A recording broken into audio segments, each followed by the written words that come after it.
मातृभूमीला पण वंदन करतो और जो देश के लिए शहीद हुए जिस परिसर में हम जमा हुए हैं वैसे हमारे बीएसएफ के शहीद जवान राजेश जी साहू इनको भी दिल से सैल्यूट करता हूं। आज बीएसएफ स्थापना दिवसाच्या निमित्ताने इथे उपस्थित हमारे बीएसएफ के डिप्टी कमांडेंट साहब जो यहाँ पे उपस्थित हुए हैं,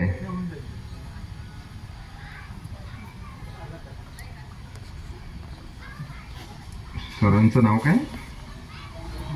मनमोहन कुमार साहेब, त्याचप्रमाणे इथे उपस्थित माननीय नवनीत कुमार सत्तीवाले साहेब, त्याचप्रमाणे महेंद्र सिंग राठोड साहेब, सामाजिक कार्यकर्ता खापरखेडा आणि ज्यांनी 4 रिझिम इथे निवडून आलेले आहे ह्या परिसराचे असे श्री सतीशजी होले साहेब, बीएसएफचे राजेंद्र लोखंडे साहेब ज्यांच्या नेतृत्वामुळे जिनके परिश्रम के वजह से कार्यक्रम हो रहा है ऐसे लोखंडे साहब, त्याच प्रकारे गवारकर साहब तो ये बहुत 30-40 साल से बीएसएफ का काम कर रहे हैं, वो हमारे वरिष्ठ मार्गदर्शक है।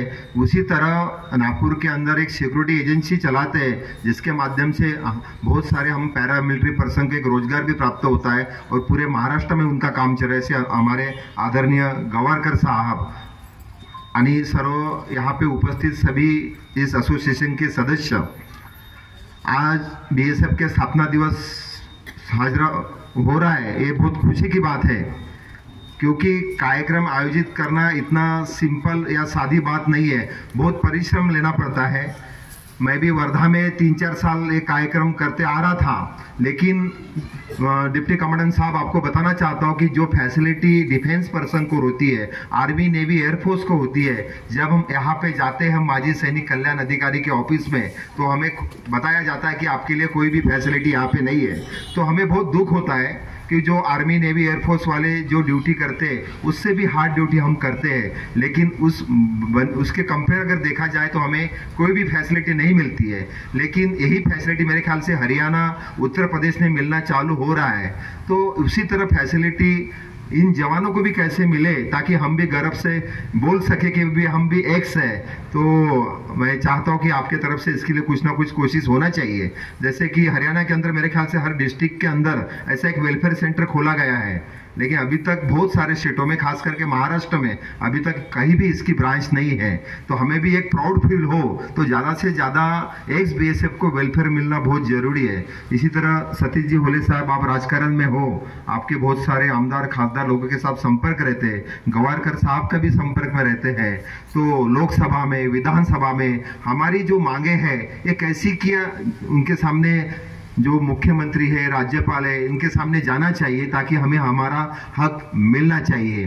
क्योंकि उसी तरह उनको शहीद होने के बाद जमीन मिलती है, कुछ एजेंसीज मिलती हैं, ऐसा कुछ भी बीएसएफ या सीआरपीएफ, आईटीबीटी, सीआईएसएफ के लिए अभी तक नहीं है।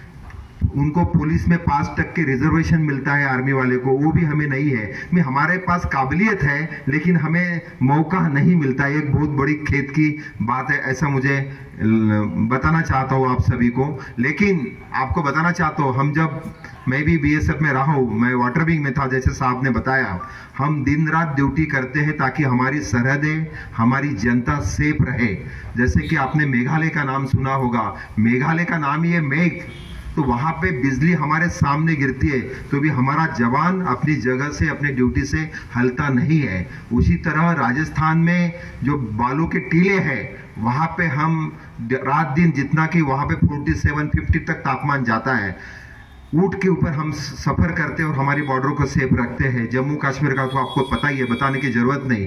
बोलने का मतलब हमारे जैसे कि अब किसी खासगी व्यक्ति को बोला जाए कि तेरे को 2 लाख का पैकेज देता हूं और तू बॉर्डर के ऊपर जा, वो कभी तैयार नहीं होगा। लेकिन बीएसएफ का जवान कभी भी अपने देश के लिए, अपने तिरंगे के लिए गोली खाने के लिए तैयार होता है। एक डिफरेंस होता है, एक फर्क होता है एक सामान्य नागरिक और एक जवान के इधर, इसलिए उसकी इतनी रेस्पेक्ट होती है। उसी तरह हम रही बात यहाँ हमारा जो एक्स बीएसएफ है उनकी एकता होना बहुत जरूरी है, लेकिन ज़्यादातर हमारे बीएसएफ वाले आते हैं क्योंकि परिवार चलाना पड़ता है, पेंशन में नहीं होता है। कोई प्राइवेट कंपनी में सिक्योरिटी, कोई औषधिक विद्युत केंद्र में ड्यूटी करता है, तो इसलिए इतना मिलाप नहीं होता है, संगठन नहीं होता है। उसके बाद भी लोखंडे साहब उसको कोशिश कर रहे हैं, तो हम सभी फैमिलियों का ये कर्तव्य बनता है कि हमें वो जो नेतृत्व अपना देके सभी को इकट्ठा लाने का कोशिश करते हैं, कार्यक्रम आयोजित करते हैं, उसमें सभी ने बढ़ चढ़कर भाग लेना चाहिए।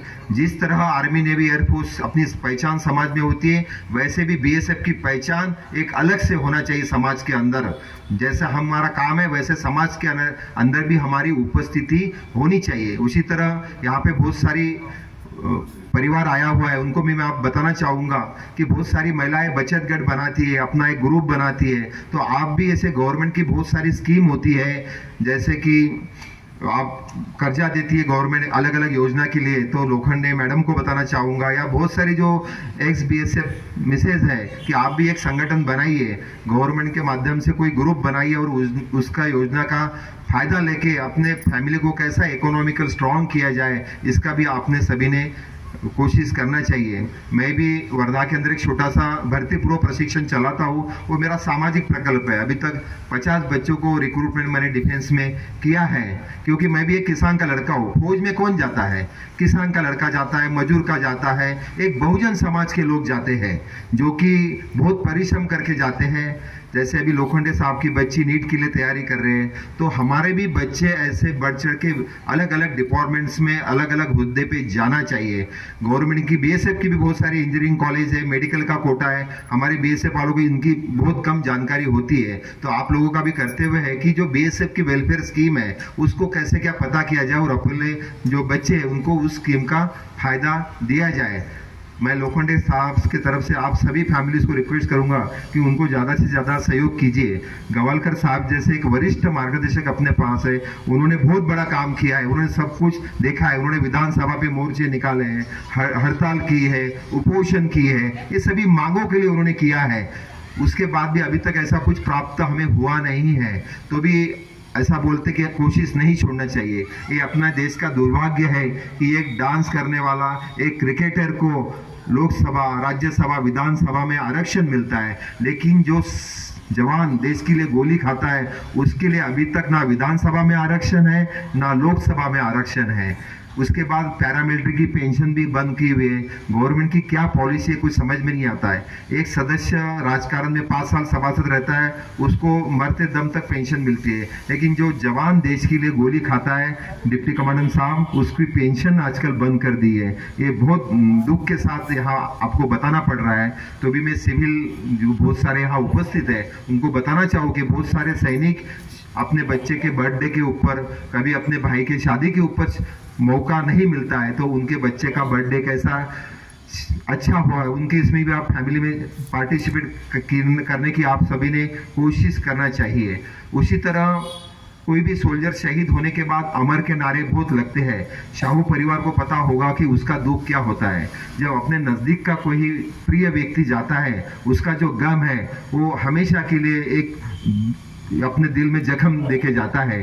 तो जो सोल्जर परिवार जिंदा है, जो सोल्जर जिंदा है, उसको जिंदे समय पे रेस्पेक्ट देना चाहिए, वो उसको खरा रेस्पेक्ट है। शहीद होने के बाद तो रेस्पेक्ट मिलता ही है। ज़्यादा कुछ बोलूँगा नहीं, अगर बातचीत करते में कोई अगर गलत लफ्ज़ निकला हो तो मैं आपको माफ़ी मांगता हूँ। और आखिर में 2 लफ्ज़ बोलूँगा और मेरी बात ख़त्म करूँगा। ना मैं हिंदू बनूंगा, ना मैं वक्ता नहीं हूँ, लेकिन दिल की जो बात है कहने की कोशिश करता हूँ। ना मैं हिंदू बनूंगा, ना मैं मुसलमान बनूंगा, मैं इंसान की औलाद हूँ, मैं इंसान बनूंगा। Thank you. जय हिंद, जय बीएसएफ। धन्यवाद।